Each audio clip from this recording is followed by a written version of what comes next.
Bonjour tout le monde. Bonjour tout le monde. Alors première question, est-ce que vous nous entendez? Est-ce que vous voyez bien la présentation? Si vous pouvez juste confirmer sur le chat.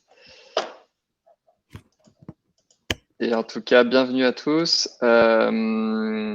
Donc, on est aujourd'hui. Alors, moi, c'est Alexandre, je suis de l'équipe Imicare.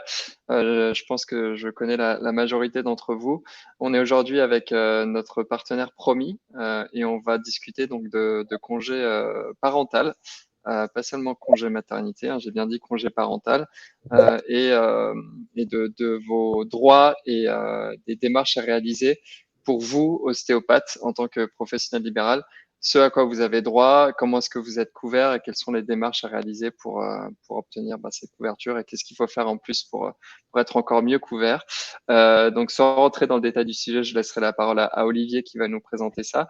Avant de commencer, donc moi, c'est alors Alexandre, je le répète, je fais partie de l'équipe Imicare. On a développé un logiciel patiental qui s'appelle Milou. Milou est là pour vous accompagner, vous, ostéopathe, au quotidien dans votre cabinet. C'est un logiciel qui vous permet de gérer tout ce qui est dossier patient, de la facturation, et on est aussi là pour vous accompagner sur tout ce qui est questions administratives et voilà, les démarches qu'on peut réaliser en tant que professionnel libéral. Olivier, je te laisse la parole. Yes, merci beaucoup Alexandre. Alors, ouais, un tout petit mot sur Promis, c'est pas le plus important, mais on est partenaire de Imicare parce qu'on est courtier d'assurance spécialisé pour les professions libérales. Pardon, ouais. Pardon, oui, pardon. Qui sommes-nous, effectivement, ouais. On est spécialisé sur la protection sociale des professions libérales. Donc, en gros, on s'occupe de conseiller nos clients sur les sujets de prévoyance, la prévoyance qui est un peu liée à notre sujet d'aujourd'hui, sur les sujets de mutuelle, de retraite et d'assurance vie. Et on a développé un outil techno qui nous permet de conseiller nos clients sur le bon partenaire à choisir de façon complètement objective en fonction de leur profil et puis des besoins qu'ils vont spécifier pendant notre rendez-vous. Alors, le sujet d'aujourd'hui, je fais un petit retour en arrière. Maternité, paternité, adoption, quels sont vos droits et comment ça marche? On n'a pas limité ça à la maternité parce qu'on estime qu'il faut y inclure beaucoup plus de monde, notamment les papas, les conjoints, conjointes, et puis bien évidemment qu'on parle aussi un peu d'adoption parce que ça touche certaines personnes. Alors, on va commencer par les démarches à effectuer parce qu'il y a toujours un sujet de à qui il faut que j'en parle, qui est-ce qu'il faut que je prévienne, comment ça fonctionne, à quoi j'ai droit. Et on est toujours un peu paumé en tant que futur parent de toutes les démarches administratives à effectuer. Alors justement, quelle que soit votre situation, que ce soit un sujet de grossesse, de parentalité ou d'adoption, il faut que vous commenciez par effectuer une déclaration à la caisse d'assurance maladie et à la CAF. En fait, il s'avère que votre régime de base n'intervient pas. Alors, le régime de base intervient pour la partie prévoyance, donc maladie, invalidité, décès, mais n'intervient pas pour la parentalité. Et donc, en fait, c'est la caisse d'assurance maladie et la CAF qui vont s'activer. Je vous dirai exactement dans quelle mesure ils s'activent, mais qui vont s'activer. Et donc, il faut les prévenir assez tôt. Notre préconisation optimale, c'est de les prévenir avant la fin du 3e mois de l'arrêt maternité parce que certains peuvent ensuite opposer des retards dans la déclaration et donc peuvent ensuite opposer une déchéance de garantie ou d'indemnisation. Ça arrive quasiment jamais, mais pour être sûr et certain que rien ne se passe mal, prévenez quand même l'assurance maladie et la CAF de votre maternité avant la fin du 3e mois. Si vous en avez informé votre prévoyance et votre mutuelle, en fait, il faut bien vérifier, et ça, je pense que c'est l'aide de votre courtier ou de l'assureur qui s'occupe notamment de votre mutuelle, parce que c'est là où il y a le plus souvent ce qu'on appelle des forfaits maternité. Donc, en fait, une espèce c'est pas une indemnisation, mais c'est plutôt un cadeau qui vous est donné en cas de maternité. Et donc, il faut prévenir sa mutuelle assez rapidement et vérifier si c'est prévu dans les conditions de votre mutuelle. Idem pour la prévoyance, parce que ça peut être prévu dans certaines prévoyances, et notamment parce que, on va en parler un peu plus tard, mais la grossesse ne se passe pas toujours très bien. Et dans le cas où la grossesse se passe mal, dans le cas d'un arrêt pathologique, d'une grossesse pathologique, là, pour le coup, la prévoyance peut être impactée et peut s'activer. Encore une fois, le meilleur moment pour le faire, c'est durant le premier trimestre et durant le premier trimestre ou au mieux avant le congé maternité. Alors, qu'est-ce que vous avez droit à quoi vous avez droit en termes de congés d'abord, et ensuite on regardera quels sont les montants que vous allez probablement toucher. Là, vous voyez un tableau et vous vous dites, OK, pourquoi est-ce qu'il y a autant de durée potentielle? En fait, c'est parce qu'on va considérer plusieurs choses. On va considérer la durée totale du congé mat, on va considérer la durée avant la naissance et après la naissance, et on va aussi considérer le fait que bah, ce n'est pas forcément votre premier enfant et que vous pouvez avoir des grossesses, enfin des naissances multiples, et il y a aussi un sujet d'adoption qu'on verra potentiellement un peu plus tard. Donc, si c'est votre premier enfant ou votre deuxième enfant et que c'est un congé mat normal, c'est 16 semaines, 4 mois. Ça, c'est le congé légal. La durée du congé avant la naissance, 6 semaines. Après la naissance, 10 semaines. Si vous attendez des jumeaux, le congé passe de 16 semaines à 34 semaines, 12 semaines avant la naissance, 22 semaines après la naissance. Si vous attendez des triplés, ça arrive, ou plus, c'est 46 semaines de congé mat, 24 semaines avant, 22 semaines après. Je fais une petite aparté. Bien évidemment, il y aura une rediff de la présentation d'aujourd'hui, du webinaire d'aujourd'hui. Et si vous le voulez, on pourra vous envoyer cette présentation pour que vous ayez tout en version PDF. Et si vous attendez un enfant et que vous avez au moins deux enfants à charge, le congé passe de 16 semaines à 26 semaines, 8 semaines avant, 18 semaines après. Voilà, donc je pense que c'est relativement clair. Notez bien toutes ces périodes. Encore une fois, on pourra vous envoyer ce document si vous voulez quelque chose de plus synthétique. Alors, effectivement, il y a certaines choses à savoir quand on se prépare à la parentalité, notamment qu'il est possible de réduire son congé prénatal à 3 semaines minimum pour les reporter après la naissance durant le congé postnatal. Il s'avère qu'il y a pas mal de gens qui nous disent « Ouais, mais moi, je vais continuer à travailler le plus tard possible, ma grossesse se passe bien, je n'ai pas forcément besoin, je retourne sur la page d'avant, des 6 semaines prévues avant la naissance, est-ce que je ne peux pas les reporter ?» Effectivement, c'est possible, en sachant que le congé prénatal est au minimum de 3 semaines. Sauf dans un cas très précis où vous réduisez totalement, là c'est la totalité de votre congé mat, où vous dites, moi en fait, je ne veux que 8 semaines de congé maternité. Alors ça arrive assez rarement, mais ça peut être le cas si vous avez très envie de continuer à travailler le plus possible, il faut quand même un peu se reposer. Vous pouvez raccourcir votre congé mat à 8 semaines, et dans ce cas-là, il y en a 2 avant la naissance et 6 après la naissance. En cas de complications, et ça, c'est un cas qui arrive malheureusement de plus en plus souvent, et nous, en tant que courtier, on voit se multiplier les demandes d'arrêt justement pour des congés pathos, enfin des grossesses pathologiques. Et donc là, le médecin peut prescrire un arrêt de 30 jours max. Soit 30 jours avant le congé, donc avant la naissance, non, avant le congé prénatal, pardonnez-moi, 30 jours avant le congé prénatal, donc le congé qui est encore une fois de 6 semaines, soit 2 fois 15 jours avant le congé prénatal, soit 15 jours avant le congé prénatal et 15 jours après le congé postnatal, soit 15 jours après le congé postnatal. Je fais tout de suite un vrai lien grossesse patho avec la prévoyance. Les contrats de prévoyance que vous avez potentiellement souscrits, et je rappelle l'intérêt fondamental de cette assurance qui est pour nous l'assurance la plus importante pour un professionnel libéral, c'est que lorsque vous êtes en arrêt pathologique, là pour le coup, la caisse d'assurance maladie et la CAF ne font rien. C'est la prévoyance privée qui a pour objectif d'agir dans les conditions qui ont été définies dans votre contrat, en respectant les franchises, bien évidemment, et en respectant les sommes prévues d'indemnisation prévues par votre contrat. À ce moment-là, c'est aussi votre régime de base qui va s'activer, la prévoyance de votre régime de base, pour pouvoir vous donner ce qu'on appelle grossesse pathologique, c'est un arrêt maladie comme n'importe quel autre. Donc, le régime de base s'active dans les mêmes termes que va s'activer votre prévoyance complémentaire privée. Si vous avez des questions, n'hésitez pas à les poser, j'y répondrai avec grand plaisir tout à l'heure. Je sais que j'oublie probablement 1 million de choses et que vous avez probablement des questions hyper précises, donc n'hésitez pas une seule seconde, on prendra bien évidemment le temps de répondre à toutes les questions qui nous seront posées. Alors, on a parlé des futures mamans, maintenant on va parler des futurs papas et des conjointes des femmes enceintes. Il s'avère que les conjointes des femmes enceintes bénéficient d'un congé de 25 jours consécutifs maximum. 32 en cas de naissance multiple. Vous devez les prendre obligatoirement dans les 6 mois qui suivent la naissance de l'enfant. Ça, c'est hyper important. Encore une fois, vous passez ce délai, vous perdez votre droit à prendre un congé parental. Le congé peut être fractionné, c'est-à-dire qu'on n'est pas obligé de prendre forcément les 25 jours ensemble.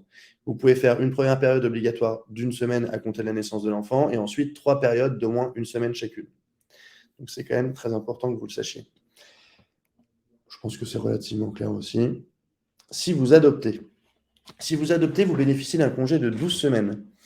25 semaines et 3 jours dans le cas d'une adoption de 2 enfants, 25 semaines et 3 jours dans le cas de l'adoption de 3 enfants, ou plus, et 19 semaines et 3 jours si vous adoptez au moins 2 enfants à charge. Si vous avez déjà au moins 2 enfants à charge, je me perds un peu. C'est le sujet de l'adoption qui est le plus rare, donc c'est celui que je maîtrise aussi un peu le moins. La période de suspension débute à l'arrivée au foyer de l'enfant. Donc là, il n'y a pas de sujet de naissance, bien évidemment, donc c'est au début de l'arrivée au foyer de l'enfant. Le congé d'adoption peut être partagé entre les 2 parents, auquel cas sa durée est augmentée de 25 jours. Ça, c'est hyper important pour inclure aussi le conjoint, la conjointe, le père. 32 pour les adoptions multiples. Alors, quels sont les Olivier, Pardon. désolé de t'interrompre, il y avait une première question, comme ça va peut-être inciter les autres à poser aussi d'autres questions. Je vais te la poser maintenant, il y a une question de Nathalie. Si je comprends bien, les carences d'environ 1 an pour grossesse n'est plus valable. Parce qu'avant, la CPM intervient pour les congés mat. La CPM intervient pour les congés mat, c'est le cas apparemment. La carence d'1 an, c'est une bonne question parce que j'ai du mal à voir où est cette carence d'1 an. Parce que au sujet de la caisse d'assurance maladie, il n'est pas censé y avoir de carence. Et à la CAF non plus. Et en ce qui concerne les prévoyances privées ainsi que la prévoyance du régime de base, il n'y a pas de carence. C'était pour les prévoyances. Nathalie posait la question pour les prévoyances, Sur les du coup. prévoyances, ok, merci beaucoup. Les prévoyances privées, alors, dans les prévoyances privées normalement constituées, c'est-à-dire réglementairement toutes, vous avez une carence au moment de la mise en place du contrat de 3 mois sur la maladie, mais pas d'1 an, surtout pas d'1 an. 1 an, normalement, c'est que pour les affections psychologiques. Donc, vous avez potentiellement la carence de 3 mois qui s'applique s'il n'y a pas de vrais gros problèmes, notamment d'hospitalisation. Ouais, ça doit respecter la carence des 3 mois, mais pas d'1 an. Ok. Les prévoyances, pardon. Ouais, c'est ça. C'est 3 mois parce que la grossesse patho est considérée comme une maladie et la maladie active cette fameuse carence de 3 mois à l'ouverture du contrat, à la mise en place du contrat. Donc, il faut que votre contrat soit mis en place depuis au moins 3 mois au moment où vous allez débuter votre grossesse patho. Ok. Je te laisse continuer, on répondra aux autres questions Ouais, à la fin, mais n'hésitez pas à poser vos questions comme Nathalie. ok. Attends, mais il y a Nathalie qui continue, donc je vais continuer de lui répondre. Parce qu'une amie a souscrit une prévoyance et les carences sont de 9 mois, je crois, ou 1 an. Alors, Nathalie, dans ce cas-là, il faut qu'elle fasse vachement attention à la prévoyance qu'elle a souscrite. Parce qu'on travaille, nous, avec les 14 plus gros assureurs de la place européenne, et il n'y en a pas un seul qui oblige ses clients, ses souscripteurs, ses assurés à respecter une carence de 9 mois. La seule fois où je l'ai vu, encore une fois, c'est pour les affections psy, donc burn-out, dépression, etc. Mais pour la maladie, réglementairement, c'est 3 mois. Question bête, mais c'est quoi une carence? Ah, c'est intéressant ça. Je vais y répondre maintenant. Je sais que j'aime bien faire ce genre d'exercice. La carence, une période de carence, c'est une période entre le jour de la souscription du contrat et X jours, semaines, mois, en fonction de ce qui est prévu dans votre contrat, pendant lesquels l'assureur n'indemnisera pas s'il y a un problème qui est déclaré. En fait, l'objectif de l'assureur en mettant en place une période de carence, c'est de se protéger lui-même en se disant je ne peux malheureusement pas, parce qu'il y a quand même un côté aléatoire dans la prévoyance, d'ailleurs dans l'assurance en tant que telle, je ne peux décemment pas me permettre de faire souscrire quelqu'un qui aurait déjà un problème de santé. Donc pour s'assurer que ce n'est pas le cas, il met une période de 3 mois en se disant si la personne dépasse les 3 mois, c'est qu'elle n'avait pas de problème de santé au moment de la souscription du contrat.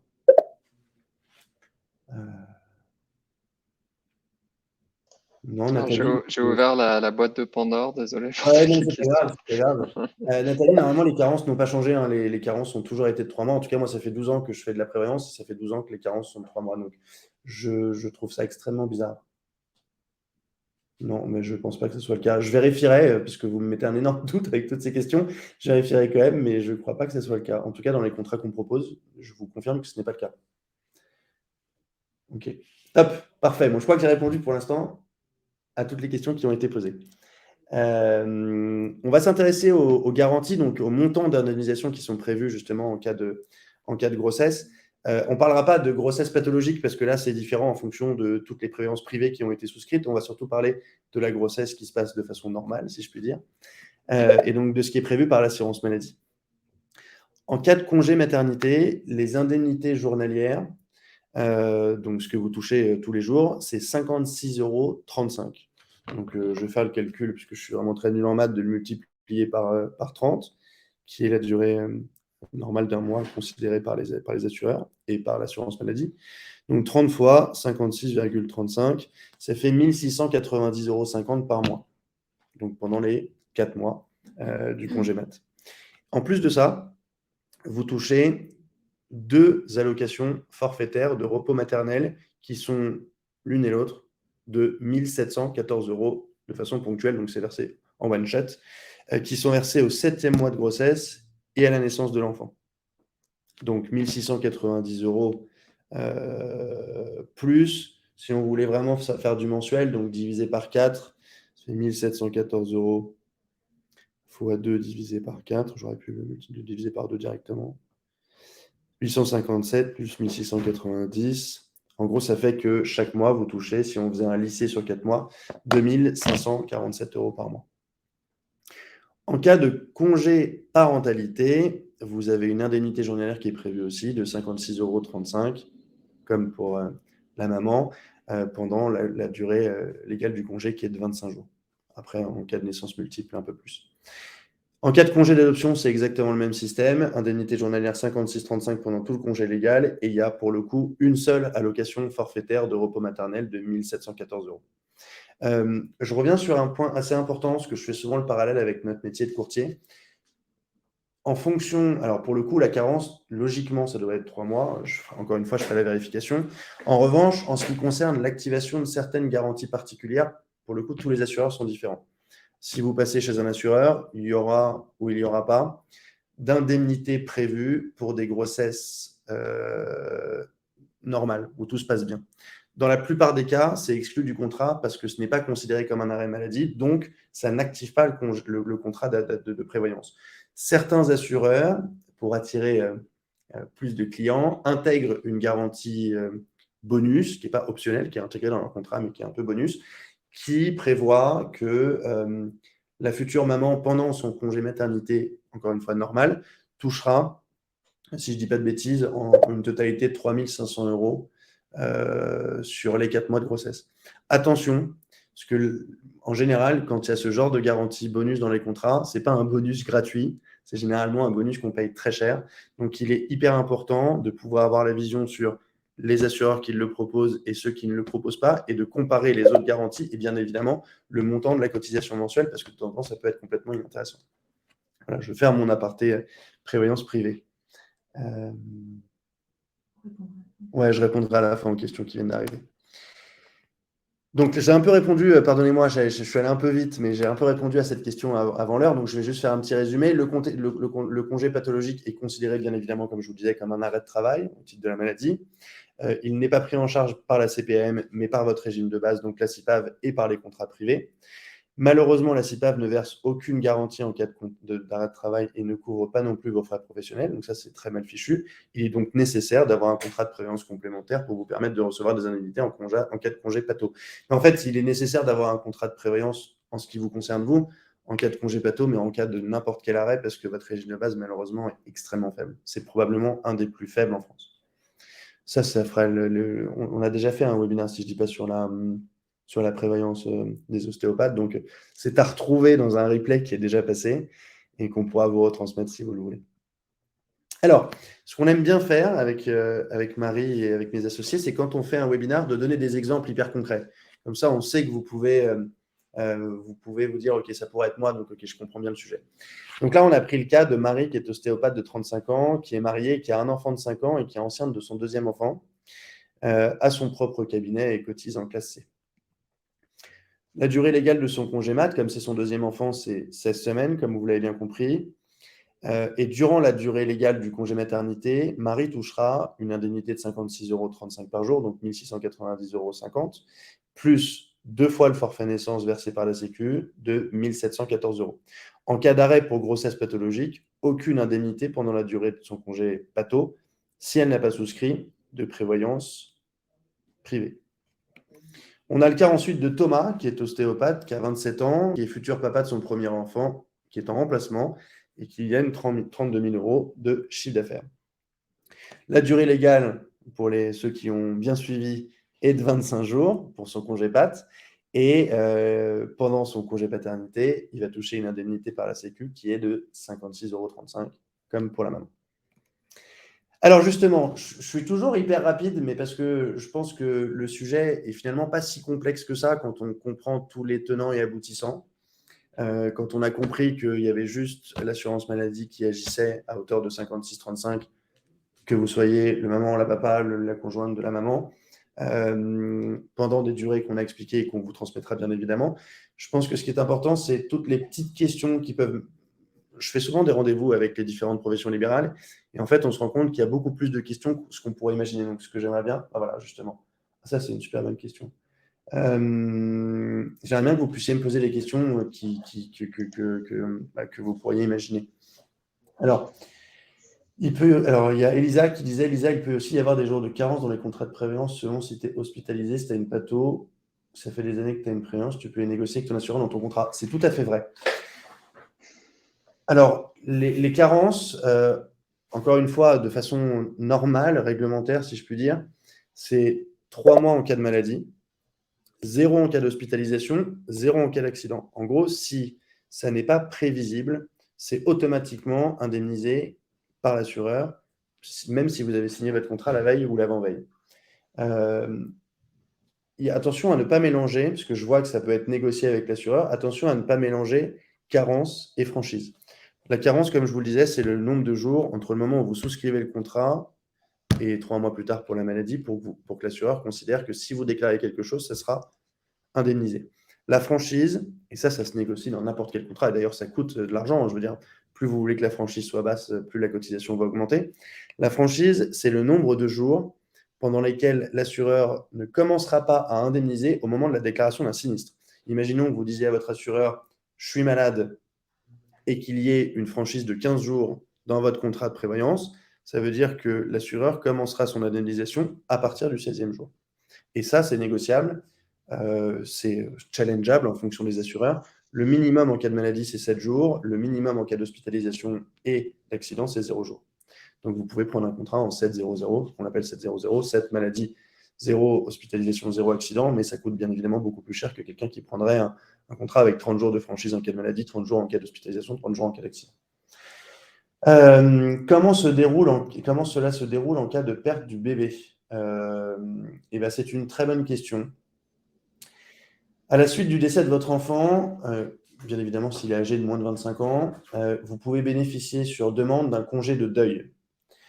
N'importe qui peut demander, enfin n'importe qui, le congé de deuil. Alors ça se fait auprès de votre organisme de sécu, hein, donc il faut prévenir la sécurité sociale. Quelle est la durée du congé de deuil? Le congé de deuil est de 15 jours pour les professions libérales. Donc, ça veut dire que vous pouvez avoir 15 jours de congé de deuil. En revanche, comment est-ce que c'est indemnisé? C'est une très bonne question. Et juste pour compléter la question aussi, Olivier, parce que je sais qu'on m'avait déjà posé la question, en cas de fausse couche, par exemple, ou perte du bébé pendant la grossesse, est-ce qu'on est indemnisé ou pas? Ah, je crois que justement qu'Elisa posait la question. Alors, je ne le savais pas, mais Marie vient de me donner la réponse. S'il y a une fausse couche, vous êtes quand même toujours considéré comme en congé maternité. Et donc, le congé mat va se passer de façon normale pendant les 16 semaines. En revanche, il y a de très fortes chances qu'en cas de fausse couche, le médecin de la maman qui a perdu son enfant de façon prénatale, enfin pré-naissance, prescrive un congé, un arrêt qui va continuer dans le temps, et dans ce cas-là, ça activera la CIPAV et le contrat de prévoyance privée qui a été souscrit ou pas. Je ne sais pas si j'ai répondu à ta question, Alexandre. Oui, il me semble que oui. Alors, il faudrait que je vérifie aussi. Il me semble que il y a aussi une carence, enfin, par rapport à la grossesse, et qu'il n'y a rien, il n'y a pas d'indemnisation ou de jours qui sont donnés si c'est en dessous de 3 mois depuis le début de la grossesse. Mais en cas de fausse couche. Mais j'avais ça en tête, mais je ne sais pas si c'est toujours le cas ou pas. Mais je pourrais vérifier de mon côté aussi. Ouais, et on le vérifiera avec Marie et à la limite, on le rajoutera dans la présentation écrite. Comme ça, il y aura des réponses Ok. écrites qui pourront être données. Ok. Et pour compléter, une question d'Elisa, s'il y a une indemnisation quelconque pour le père, ça, j'avoue que je ne sais pas. Bah, malheureusement, je crois que le système est assez mal fait. Oula. Je crois que le système est assez mal fait et je crois qu'il n'y a rien prévu pour le papa, si je ne me trompe pas. Attends, prends la main, Marie. On coupe le micro parce qu'on est ensemble. Il faut que je coupe mon micro, mais je ne sais pas comment faire. Voilà. C'est bon. Ouais, alors je ne sais pas si vous m'entendez. Bonjour à tous. Pour le papa, si en fait le décès malheureusement arrive au moment de la naissance, le papa a quand même droit à son congé paternité qui sera indemnisé normalement. Après, là où il faut effectivement qu'on vérifie, parce que j'ai un doute, c'est si le décès arrive en amont de la naissance, en fait. Donc, pendant en gros, avant le démarrage légal du congé. Voilà. Donc ça, c'est des petites choses qu'on va vérifier et qu'on vous rajoutera dans la présentation sur une slide dédiée à ces mauvais cas, enfin ces cas tristes.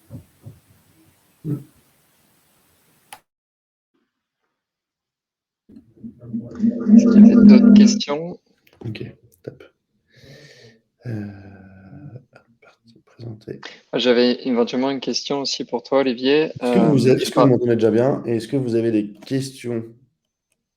Alors moi, je t'entends. Ouais, dis-moi. Ok. J'avais une autre question pour toi, c'est par rapport aux 56 euros de forfait journalier. Il Ouais. n'y a pas aussi un seuil de revenu limite en termes de déclaration? Non, Euh, non, il n'y a pas de seuil de revenu limite parce que c'est pas ça aurait pu être le cas si ça ok, avait été un forfait qui avait été donné par le régime de base, mais là, en l'occurrence, c'est la Sécu qui s'en occupe et donc qui ne fait ok, pas de vérification des revenus qui sont déclarés. ok. Donc, quel que soit ton revenu, tu toucheras toujours 56 euros. Non, ouais, tout à fait. 56,35 €, ouais, tout à fait. Tout à fait, D'accord, d'accord. tout à fait. Euh, Non, on n'a pas d'autres questions. Il y a Nathalie qui est en train de Ouais, taper qu'elle une va faire. question, on va attendre. N'hésitez pas si vous avez d'autres questions, c'est vraiment l'occasion de les poser, de recevoir une réponse directement. J'avais vu qu'il y avait 10 mois d'affiliation à la Sécu avant indemnisation. Alors ça, pour le coup, ça c'est le cas. Je ne sais pas si c'est 10 mois ou 9 mois. Je crois que vous avez raison, je crois que c'est 10 mois d'affiliation à la Sécu avant indemnisation. C'est totalement vrai. Mais c'est d'ailleurs... Ah non, j'allais faire un mauvais parallèle. Mais non, non, non, c'est totalement vrai. Il y a un délai d'affiliation à la Sécu qui est de 10 mois avant de pouvoir bénéficier de ça. Donc ça veut dire que vous devez être inscrit à la Sécurité sociale avant, mais de toutes les façons, vous l'êtes probablement déjà depuis beaucoup plus de 10 mois, hein. À partir du moment où vous exercez en tant que profession libérale, vous êtes inscrit à la Sécurité sociale. Certains des participants sont peut-être encore en dernière année. C'est possible. C'est possible, Alors absolument. dans ce cas-là, vous êtes perdant malheureusement, hein, parce que Ouais, c'est pour ça il vaut mieux au moins travailler 1 an pour pouvoir bénéficier de tout ça et de cotiser donc pendant un minimum de 10 mois. absolument. Mais c'est sûr que si on part en congé, enfin entre guillemets en congé maternité, ou si on a un plan de grossesse juste après le diplôme, c'est un peu plus compliqué, on est perdant. Vous êtes tous inscrits à la Sécu, même en tant qu'étudiant, vous êtes inscrits à la Sécu, mais vous ne cotisez pas de la même façon, parce que quand vous êtes profession libérale, vous allez cotiser de façon obligatoire à la sécurité sociale, et c'est ça qui marque votre attachement à la Mhm. Sécu réellement. Donc en tant qu'étudiant, malheureusement, non. Mhm. Pour les mutuelles, alors Célia, il va falloir peut-être un tout petit peu Il va falloir peut-être un tout petit peu développer parce que pour les mutuelles, la question, c'est une question d'affiliation, c'est une question. Alors, si c'est une question de carence, donc en fait les fameux 10 mois d'affiliation pour pouvoir bénéficier des garanties de votre mutuelle, pour certaines mutuelles, ça peut être le cas, absolument. Donc ça, il faut y faire vachement attention. C'est dans la plupart des mutuelles, il n'y a pas de carence pour l'activation des garanties en cas de grossesse, c'est-à-dire pour l'hospitalisation et pour les visites, les consultations de spécialistes. Si vous avez en revanche des garanties optionnelles qui vous permettent d'être couverts pour les praticiens et l'hospitalisation conventionnée secteur 2, là, certains contrats mettent en place des carences qui vont de 6 à 1 an. Donc, il faut faire vachement attention. C'est assez rare comme genre de contrat. Nous, on en vend très peu et on en voit très peu auprès de nos clients. Les mutuelles, vu qu'on peut changer tous les ans, si on change tous les ans, est-ce qu'on est perdant ou non? Bah non, mais comme je vous le disais, encore une fois, ça dépend du contrat que vous avez souscrit, mais dans 90% des cas, ça va être des mutuelles dites responsables, qui sont d'ailleurs aussi, je vais faire un parallèle avec un mot que vous connaissez probablement très bien, c'est défiscalisante Madelin, à 100%. Si vous prenez des mutuelles responsables qui ne dépassent pas ce qui a été préconisé par la Sécurité sociale, c'est-à-dire 2 fois le montant de la base de remboursement de la Sécu, les mutuelles ne font jamais état de période de carence pour la grossesse. Donc, il faut juste faire attention à ça. Parlez-en avec votre courtier, parlez-en avec votre assureur, mais dans 90% des cas, vous n'aurez absolument aucune carence pour la grossesse. Je vous en prie, c'est avec plaisir. Est-ce qu'il y a d'autres questions? Je vois qu'on est arrivé au bout de la demi-heure, donc on est pour l'instant dans l'horaire normal. Je vais passer à la slide suivante. C'est important. Alors, c'est un peu notre pub, mais je pense que c'est important que vous soyez aussi bien conseillé, bien épaulé sur ces sujets. J'ai un de mes collaborateurs, parce que je suis directeur commercial de Promis, un de mes collaborateurs experts qui est Fedor et spécialisé auprès de votre profession et se fera un plaisir si vous avez quelques questions que ce soit ou si vous avez envie de faire justement une étude de prévoyance de mutuelle ou même de retraite qui n'est pas du tout en rapport avec notre sujet d'aujourd'hui, et que vous sachiez quels sont les tenants et aboutissants, comment bien choisir sa preuve et qu'on vous fasse une proposition chiffrée, n'hésitez pas à prendre rendez-vous avec Fedor. Je ne sais pas. Le mieux, à mon avis, c'est que vous passiez directement. Il y a un lien qui va être envoyé sur le chat. Et si vous ne l'avez pas fait maintenant, Ouais, vous sur le site de Promis. je cherchais le lien. Merci, Marie. Le mari vient d'envoyer le lien. Alors, il y a une dernière question qui est extrêmement intéressante et à laquelle ma réponse va être rapide. Non, nous ne proposons pas de responsabilité civile pour les ostéopathes. Pourquoi?